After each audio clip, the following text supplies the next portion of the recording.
It was just a small commuter plane, buzzing back and forth from one town to another.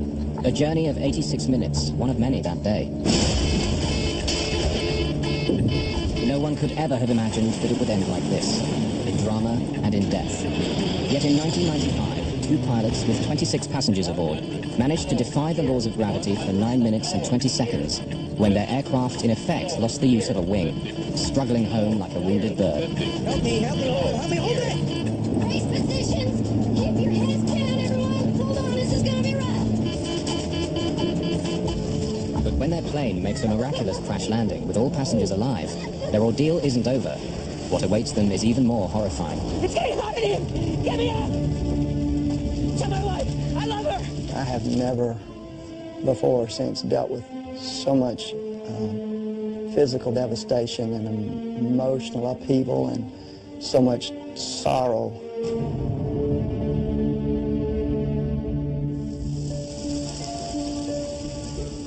Flying isn't always glamorous. Regional airlines are like the buses of the air, trundling back and forth from one small city to another. Crews operate several flights a day, working for up to 15 hours. They face interminable ground delays and often surly passengers. If a flight gets cancelled, they don't get paid, but they enjoy their work. Atlanta Airport in Georgia has become one of the busiest in the world. It's the home of a very successful regional airline, Atlantic Southeast. ASA serves every town and city of the southeastern United States with a fleet of 83 turboprops. In 1995, most of them were Brasilias built by the Brazilian firm Embraer. The Brasilia is a high-performance aircraft with state-of-the-art avionics and a top speed of 378 miles per hour. Today, after 18,000 successful flights, this Brasilia will take off for the last time. Takeoff check, below the line. Okay, your lights. Captain Ed Ganaway and First Officer Matt Warmerdam have just flown in from Macon, Georgia. Turn the lights on. Going through the departure checklist, they're now ready for their second flight of the day, flight ASA 529 to Gulfport, Mississippi. Hi. Hi there. Flight attendant Robin Feck has been with ASA for just over 2 years. Hi there. Her cabin is a cramped space, only 31 feet long. Most of her 26 passengers are seasoned business travelers, ranging in age from 18 to 69. Among them are 6 engineers, 2 deputy sheriffs, a minister, 2 Air Force personnel, and even an aspiring flight attendant. For them, the short trip to Gulfport, Mississippi is a routine journey. But they're half an hour late on their schedule already. Few powers set.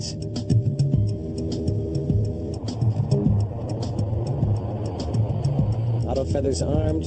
Panels Captain Ed Ganaway, who's been with ASA for 7 years, comes from a family of pilots. He's a skilled and accomplished captain. V1. VR. Pause rate. Gear up.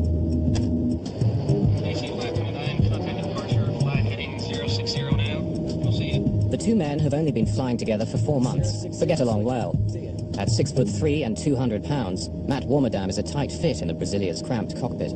I think all pilots would agree that the Brasilia was a constant love-hate relationship. It was, at the time, the fastest, sleekest turboprop around. And it was also very tricky to master. The thing was built like a Sherman tank.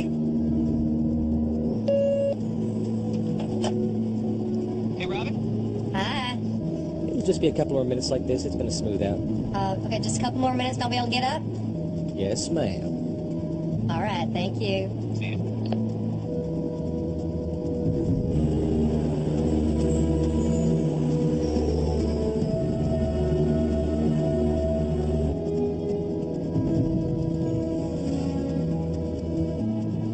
David McCorkill is a frequent flyer and works in the software business. He's on his way to an important meeting. Good afternoon, ladies and gentlemen. Welcome aboard. Board Atlantic Southeast Airlines, Flight 529, service to Gulfport, Mississippi. We're passing through 13,000 feet. The captain has turned off the fasten seatbelt signs. However, if you are in your seats, we suggest that you do so with your seatbelt loosely around your waist, just in case we encounter any turbulence en route. Chuck Pfisterer, a nervous flyer, works for a paper company and is on his way to visit a new mill. AC 529, climb and maintain flight level 200. 200 AC 529. 20. The The Brasilia, on autopilot, is climbing towards its cruising altitude of 24,000 feet. 24. 24. But the plane will never make it to this altitude. The sound of that was tremendous. It was as if someone had taken a baseball bat and hit an aluminum garbage can as hard as they could. It was just a gigantic crashing sound, and the airplane immediately lurched to the left. I heard a loud bang, and that's what, just shot me awake. Not knowing really what happened, I looked over and noticed everyone looking left out the window.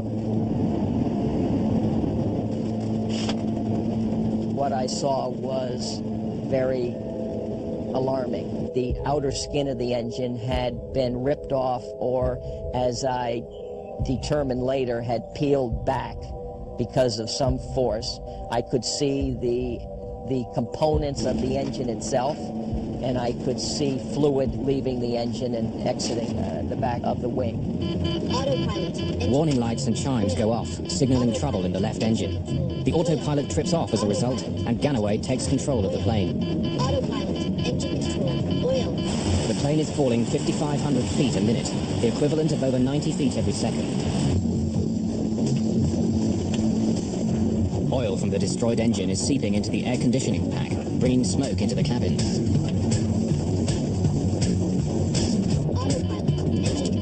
Flag off. We've got the left engine out. Left power lever. Flight idle. Unaware that the left engine is destroyed, the pilot tries to adjust its propeller to improve the plane's lift. Left condition lever. Left condition lever. Feather. Warmadam attempts to feather the propeller, which means changing the angle of the blades in order to minimize air resistance. The warning light indicates fire in the left engine. Left condition lever. Fuel shut off. No matter what Ganaway does, the plane is still pulling violently to the left. He struggles to counteract it by pushing hard to the right, using both rudder and control column. I need some help here. I need some help on this. The force of the crippled wing pulling to the left is relentless. Without the efforts of the pilots to keep the plane stable, it would roll into a spin and spiral down into the ground, killing everyone on board. The engine has turned into a mass of misshapen, twisted metal, fatally weakening the wing's aerodynamic capabilities and dragging it down. The plane wants to keep turning left. The pilots must push hard right on the rudder to the limit to keep them flying straight. Captain Ganaway is confused. Feathering the propeller has not reduced the drag. He's so preoccupied with handling the emergency, he hasn't looked over his shoulder at the damaged engine yet. You said it's feathered? It's feathered. What the hell is wrong with this thing?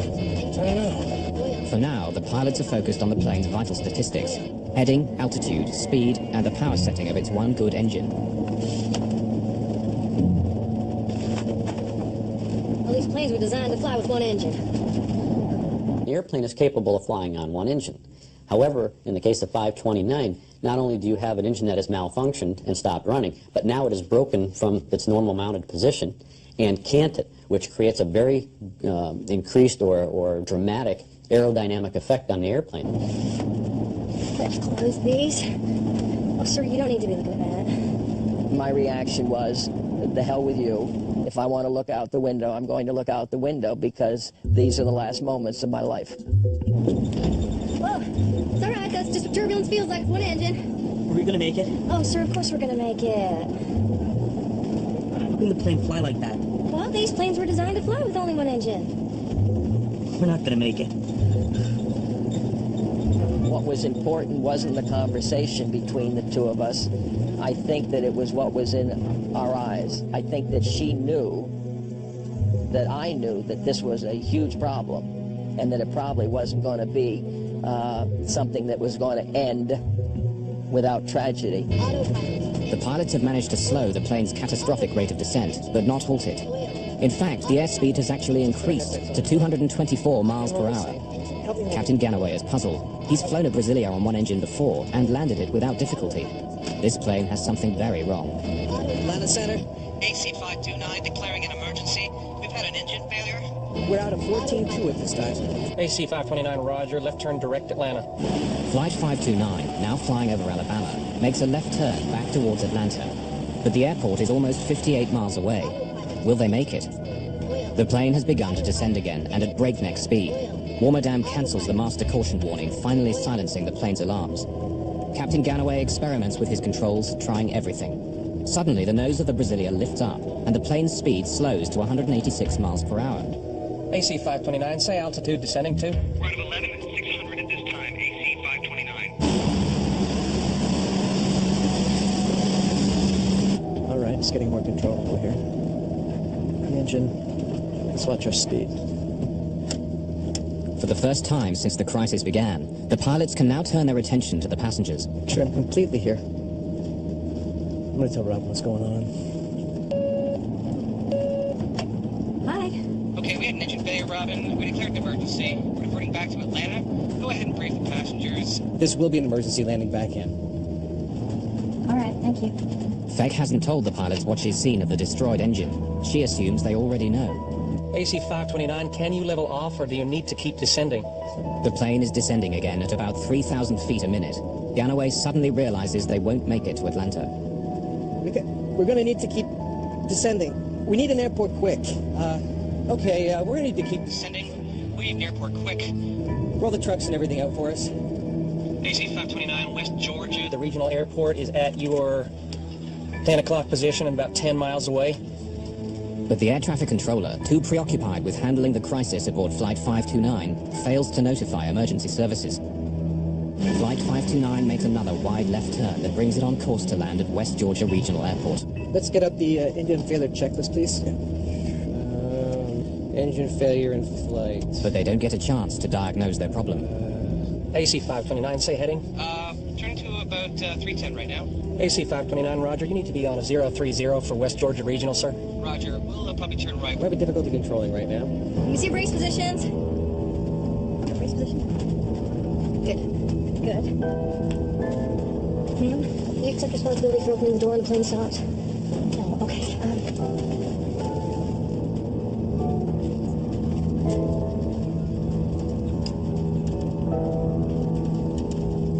APU, if available, start. You want me to start it? We gotta bring this thing down.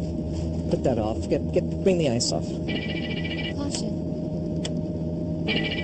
Caution. AC 529, Say your altitude now, sir. Out of 7,000, AC 529. Trim, fail. Trim, fail. Oh, good start. AC 529, I missed that, I'm sorry. we're at a 6.9 right now. AC 529. Okay, it's up and running. All right, go ahead. Caution. AC 529, West Georgia Regional is your closest airport. What kind of runway they got? Yeah, what kind of runways? West Georgia Regional got? West Georgia Regional is, it's 5,000 feet. And is asphalt, sir? Okay, now I want you to remove any pens or sharp objects from your pockets. I want you to take off your glasses and pour any drinks into the pocket of the seat in front of you.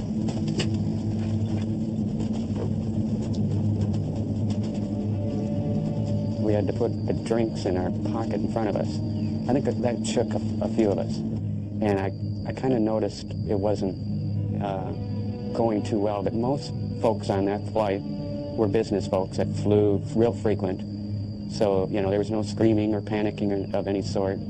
Based on the fact that I was going to die, I dealt with it in the best way that I could, which was just to try to absorb it, accept it, and deal with it. Come on, practice. Take your seatbelt off and on, okay? That's it. Okay, there's smoke and the door in front of us is blocked. You gotta get down on your hands and knees and crawl the back, okay? So count the rows. We gotta get out of the 5th row. The plane is still losing altitude far too quickly. Can it make it to the airport in time? Atlanta Center normally only controls flights at altitudes over 11,000 feet. For the last 7 minutes, Flight 529 had been under this altitude, and now the controller is having trouble locating them.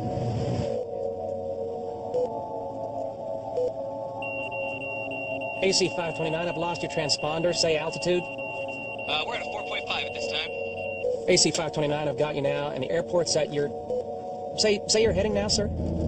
We are heading 080. Roger. You need about 10 degrees left. West Georgia Regional Airport is only 8 miles away, beneath the clouds. 2 minutes flying time, but they're not sure they can keep airborne that long. I'll tell you what, let me Put you on approach. He works that airport, and we'll be able to give you more information. Contact Atlanta approach at 12.0. Atlanta Approach Air Traffic Control. It monitors planes within a much smaller airspace, including West Georgia Regional Airport. The Brasilia, now at 3,400 feet, has slowed its descent to 1,800 feet per minute, but that's still too fast. They won't make it to the airport.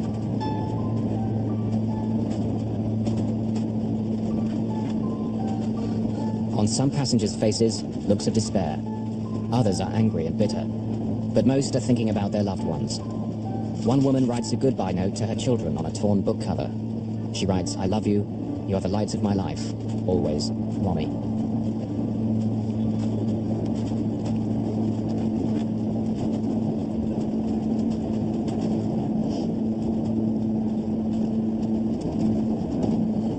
I think we should pray. 7 minutes have passed. For the first time, Captain Ganaway manages to catch a glimpse of the left engine. The engine's exploded. It's just hanging out there. This was something his instruments hadn't told him.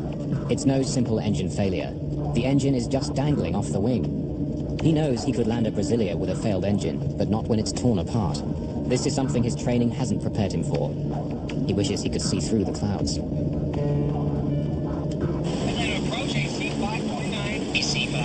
Land approach here. Yes, sir. We're with you. Declaring an emergency. AC 529, roger. Expect localizer runway 34 approach. And could you fly heading 180? 160. Localizer frequency. The controller's flight path will take the Brasilia several miles south before landing. Ganaway knows he doesn't have the extra minutes that this will take. We can get it in on a visual. Just give us the vectors. We'll go the visual. He asks for directions to take the plane straight in using the shortest possible route. Suddenly, they're out of the clouds, but the sight that greets them couldn't be worse. In front of them, no airport, only forest and villages. Captain Ganaway, who never stutters, does now. Single engine checklist, please. Where the hell is it?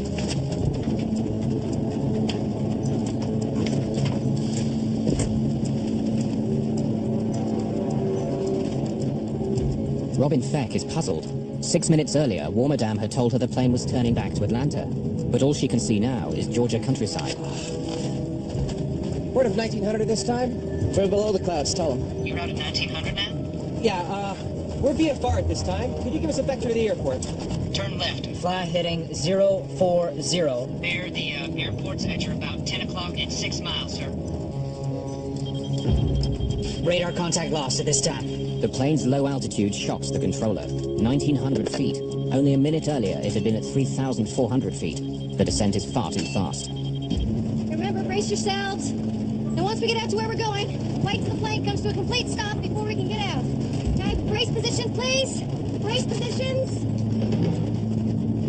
Sir, heads down, please.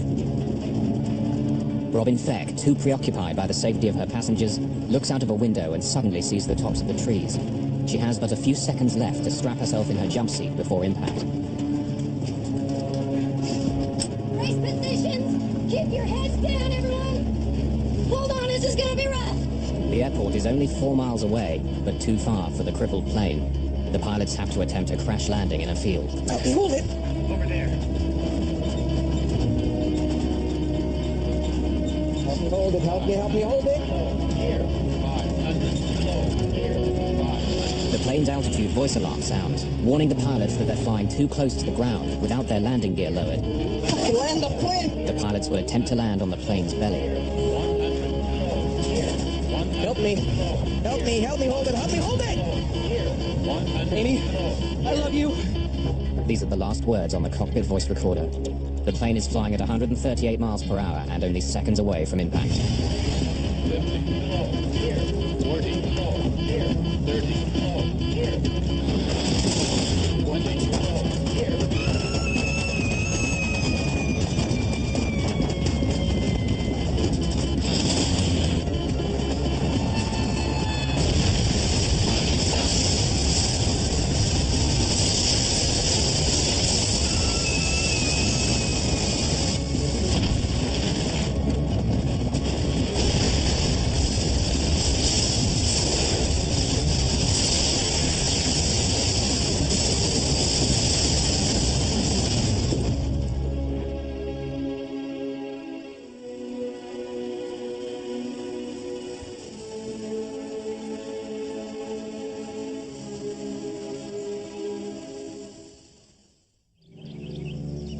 The plane had landed in a small field in Burwell, a sleepy farming community near Carrollton, Georgia, where nothing major ever happens. Many neighbors witnessed the plane coming down. Bill Jetters and his wife lived in this house at the end of this field, angled directly in the plane's path. My wife was sitting at the kitchen table reading, and she said, Bill, we better get out of here because the plane's going to hit the house. So about that time it started stopping. I said, well, you call 911 and I'm going to see if I can help at the plane. Yes, we have a plane crashed in our backyard. A plane crashed? Yes, somebody out here. 8 minutes had passed since First Officer Warmerdam had declared an emergency and asked Atlanta Center for rescue vehicles to be alerted. But the controller hadn't passed on the message. Minutes would make the difference now between life and death. The local emergency services responded quickly, but were still many miles away.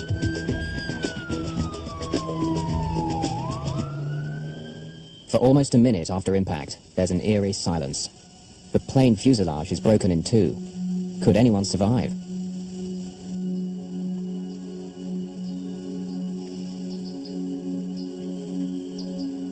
As the dust settles, all 29 people on board are miraculously alive, with only a handful seriously injured by the impact.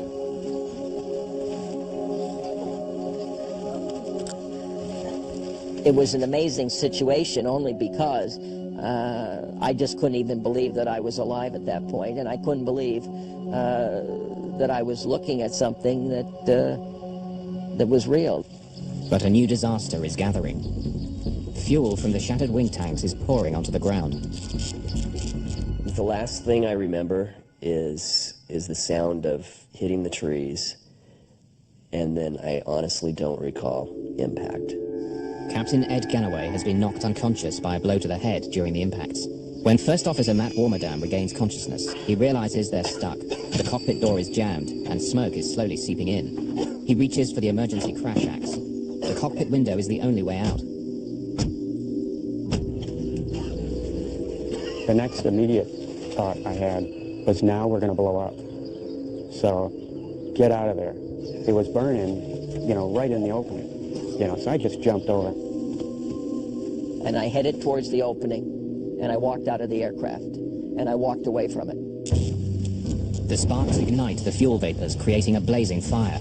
Within seconds, the fire spreads to the fuselage. In the rear section of the plane, the passengers are now trapped by flames burning at 1800 degrees centigrade. They can hear screams from the field outside, where some passengers are already suffering from terrible burns. To escape, they too have to run through the fire, not fall in it, hoping for the best. I turned back, and I looked at the aircraft, and what I saw was that the opening that I had come through was basically fully engulfed in flames, and that the people that were exiting the aircraft were all on fire. Some of them would, roll in the grass to try and put the fire out. And sometimes that made it worse because it was spilt fuel. And then they would get even more ignited. And the whole situation got uglier and uglier in the sense that you would all of a sudden see people with their clothing burned off. You would see people with red skin that you could see was burnt. You could actually see some people whose flesh was like dropping off of their bodies or their faces. It was just a horrible situation that was taking place, and it was getting worse and worse.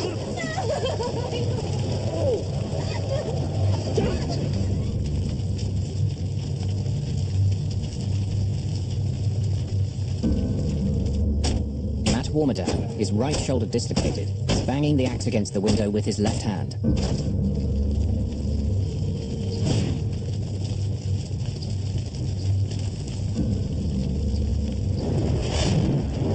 Person's clothes were on fire, and she was on the ground. I think it was a woman. She was on the ground, and Robin said to me, she says, take off your shirt, take off your pants, try to beat the flames out. And I did that. One gentleman I saw was crawling, completely engulfed in flames, and another one that was, most of his clothes was torn off. Now, whether they got torn off in the crash or he tore them off himself, I don't know. I helped him away from the airplane and brought him up towards my brother-in-law's house. And all he had on was his shorts, and his skin was,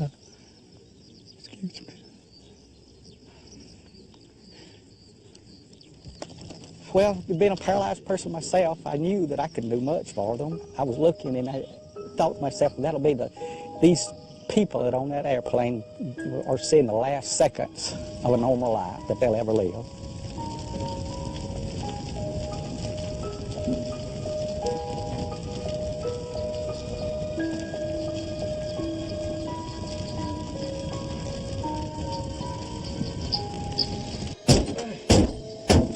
Aircraft glass is much thicker than what you would see on like an automobile windshield. It's several different composite layers that have been temperature treated together to make it a very, very tough surface. And with each swing of the crash axe, I was only able to chip away a small piece of glass. I need some help!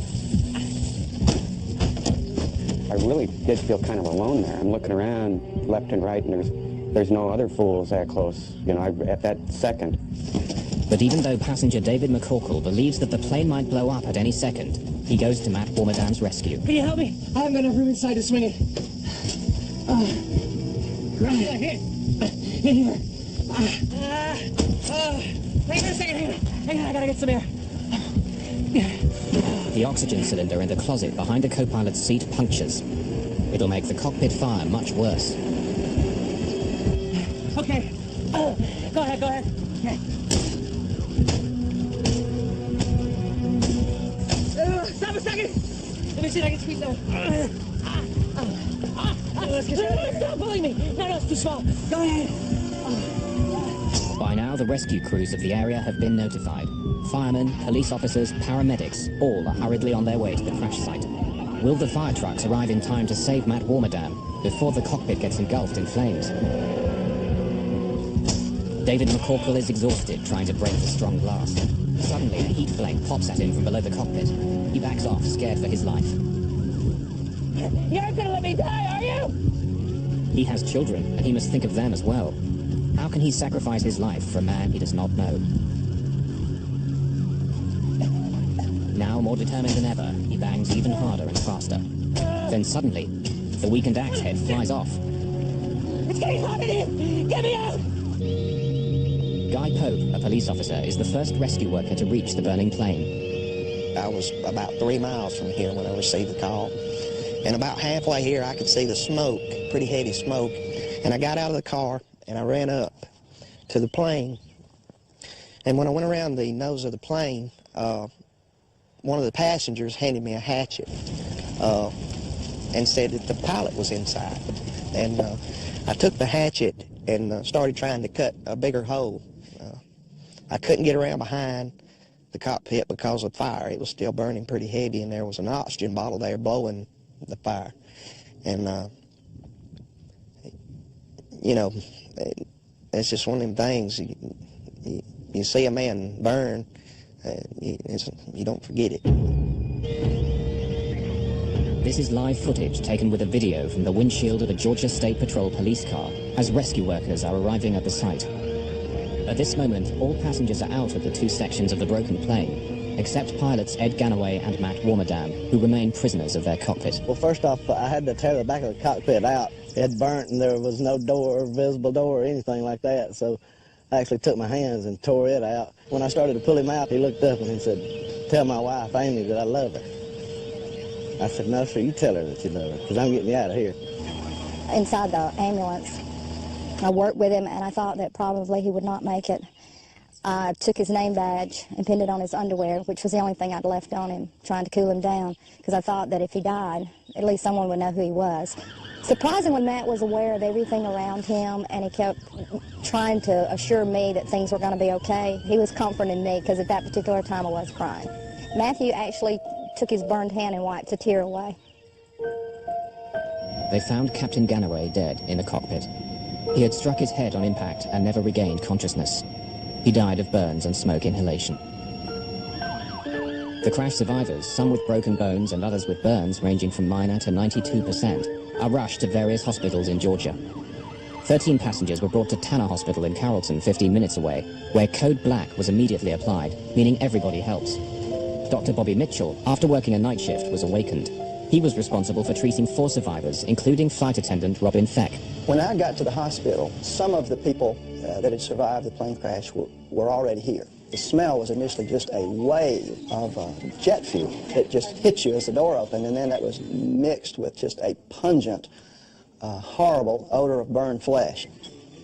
Miss Feck, she had a cut on her scalp and a couple of broken bones, like a collarbone and an arm, and she was in a great deal of pain herself, although she didn't particularly want me to be dealing with her. She said, "You get back with them," and the orthopedist soon took over her care. She was clearly still trying to care for her passengers. When a patient suffers a severe burn, the skin is violated, and the skin really is the major part of your immune system. So people that have been horribly burned, that initial defense is violated, and infectious organisms harmful to the body can very easily get in, and your immune system can just handle so much. When they are able to survive for a period of weeks, it is not uncommon for them to die from other organ failure, which is what happened to a lot of the people that were on Flight 529. I have never before or since dealt with so much physical devastation and emotional upheaval and so much sorrow and horror and sadness in one place at one time than we did on that day in this little small town hospital. After a long day treating the horribly burned passengers and witnessing the courage of some of them, Dr. Mitchell was asked to assist the autopsy on Captain Ed Gunaway. I looked down at him and kind of put my hand over on, I told everybody, I hope wherever his spirit is that he knows what a good job he did. And I just said, you know, you're the hero. I hope you know it, Captain Gunaway.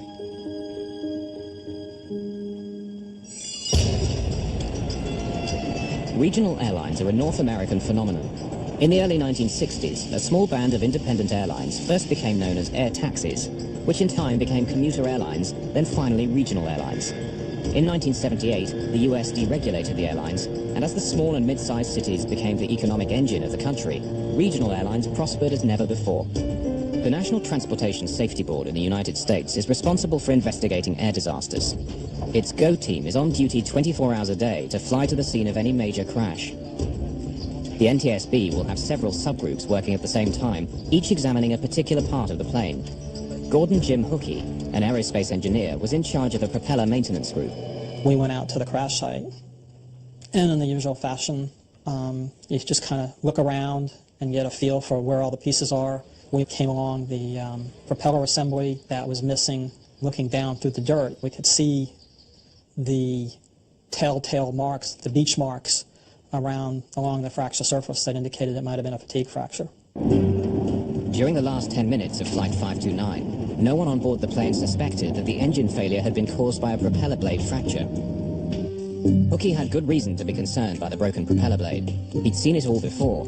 4 years earlier, another ASA Brasilia had nosedived and crashed in woods in Georgia, killing all 23 people aboard, including former U.S. Senator John Tower of Texas and Space Shuttle astronaut Manly Sonny Carter. The NTSB's investigation of that incident had found the crash had been caused by a badly designed propeller control unit, and they blamed the manufacturer, Hamilton Standard. Then in March 1994, just 17 months before ASA 529, on 2 separate commercial flights, identical propeller blades broke from metal fatigue over Canada and over Brazil. In both cases, the aircraft involved managed to land safely. These accidents pointed to serious problems in Hamilton Standard propellers and became a major crisis for the company. Airlines were ordered by the government to carry out an inspection of all the 15,000 propeller blades in service. Investigators found that the broken propeller had been declared suspect and sent back to Hamilton Standard for inspection. When the ASA mechanics took the blade off the hub, as soon as they turned it over, we marked down the serial number. So when we went back to do the records, we could immediately go to that particular blade. Investigator Jim Hookey took the broken blade stub to Atlanta Airport. From there, it was sent to the NTSB laboratory in Washington. By next morning, blade number 861398 was being examined under a scanning microscope. Investigators found telltale deposits of chlorine, a corrosive substance known to eat into the inner walls of the propeller blade. So then the question becomes, where did the chlorine come from? In 2 of the previous propeller failures, the problem had also been traced to corrosion caused by chlorine in the inner wall of the blade. Flight 529's blade had also snapped off 13.2 inches from the hub, very similar to the 2 previous blade failures. Under the microscope, NTSB scientists saw that 2 cracks along the inner wall of the blade had joined to form a single fissure. This had grown and grown until it circled the blade, at which point it snapped under the stress of normal operation. But the NTSB scientists noted something else. On the inner surface, extending about 1.5 inches from the fracture, there was a series of sanding marks. Hookie set off to Hamilton Standard, intent on getting the maintenance records for the propellers. What had been done to the blade when it had been recalled? At the factory, Hookie examined the blade's repair reports. He noted the initials of the technician who did the work, CSB, Christopher Scott Bender. He was a young technician who worked at a Hamilton Standard propeller repair facility. Christopher Bender had watched the news of the accident on television, little realizing how he was involved in the accident. I saw the Hamilton Standard prop on it, and I was like, I hope this is not a prop failure. It was just kind of the back of my mind, and that morning they were like, you know, the NTSB is down there, FAA is investigating, and they've called in some of our engineers to go also down there, and it might be a prop failure. And as soon as I heard that, my heart just sank. I was like, you know, I think I might even cried a little bit, because I was just, you know, just emotionally overwhelmed that, you know, something I had put my hands on, the procedure that somebody trusted me to do failed, and because of that, somebody had died. After discovering the technician who had last worked on the propeller blade that caused the crash of ASA 529, the NTSB now had to find out how the blade had passed inspection. Propeller blades are hollow. Inside, weights are inserted to balance the prop. They're kept in place by a cork soaked in chlorine. It was the chlorine that had caused the corrosion in the previous accidents. However, on this blade, Bender had been unable to detect any evidence of corrosion.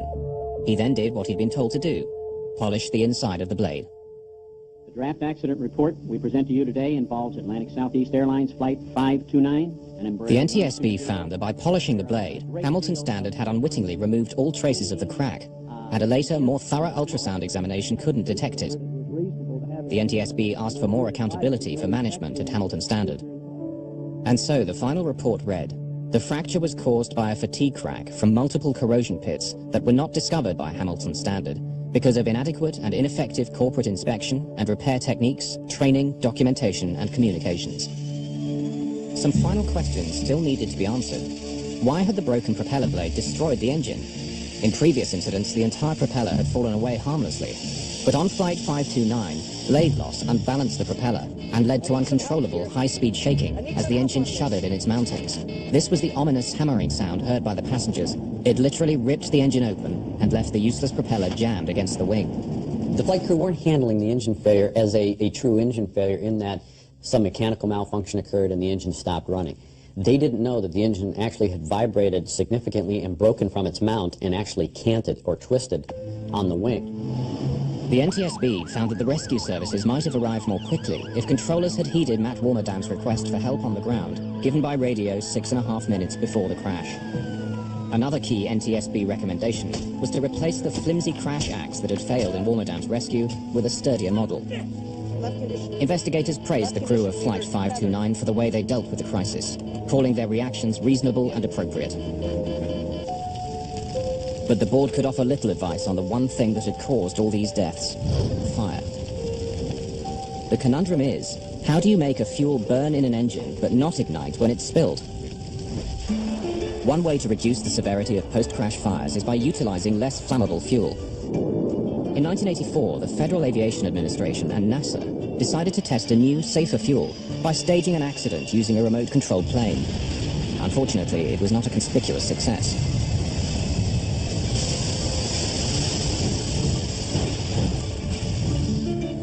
But the US Navy has been using a safer form of jet fuel called JP5 since the 1950s, yet it's not used in commercial aviation. The primary reason that civilian sector commercial aviation has not gone to a lower flammability fuel is the question of availability and distribution and the cost. It costs more to produce the JP5. Everything comes down to money. What's it going to cost to develop a system? What's it going to cost to implement the system? What's it going to do for the overall safety of the airplane, and who's going to pay for it? Personally, from a safety standpoint, I'll pay $2 extra in my ticket to know and to have that security. Until a solution is found, there will continue to be stories like ASA 529. On impact, everyone on this flight had survived, but the subsequent fire became the killer. For the victims of the fire, recovery has been a slow, painful, and excruciating process. First Officer Matt Warmerdam was burned on 42% of his body. Some other survivors suffered up to 90% burns. Treatment included daily baths and removal of dead skin from burn wounds. There would be years of skin graft operations, the 24-hour-a-day wearing of pressure garments to minimize scarring, chronic itching and soreness, and daily physical therapy. Your ability to sense and feel through those areas is permanently changed for the worse. Temperature control is lost. When you walk from an air-conditioned building into the outside, you take for granted that your body starts accommodating that either by sweating or redirecting blood flow. People with burns, especially horrible, large surface area burns, that's lost forever. They have to plan everything they do. They have to plan where they're going to be and the clothing much more carefully. So there are emotional and physical things both that are lost forever. My medical treatments were quite extensive. I honestly have lost count how many surgeries I had to go through to get back to the point where I can fly again, but it's got to be somewhere near 50. Including all the skin grafting things that they had to do in the hospital and as such. Psychologically was tough in the beginning. There I was, happy to be finally starting my career as I had dreamed it from my childhood, and it was suddenly ripped away. And that was tough. There was a lot of long nights talking with Amy, trying to get over the pain and despair of all that. I did have trouble getting my life back in order. It caused me to drink more than I had before. I think it's the plane crash. It just took the last bite. And I stayed in the fire service for a while after that, but my heart was never in it again. I quit my job as I was a vice president of a software company, traveling a lot, making very good money, and I went to worked as a buyer in Alaska. I also reconnected with my ex-wife, and we got remarried, moved down to South Carolina, and had all our kids move in with us. So, yeah, I did change my life. It helped me to kind of put a lot of things in perspective, including not only how I acted myself, but also how I treated other people. 1 year after the crash, the military fraternal organization of pilots bestowed its prestigious medallion on Matt Warmerdam for his part in saving the lives of his passengers. He accepted it in honor of the crew.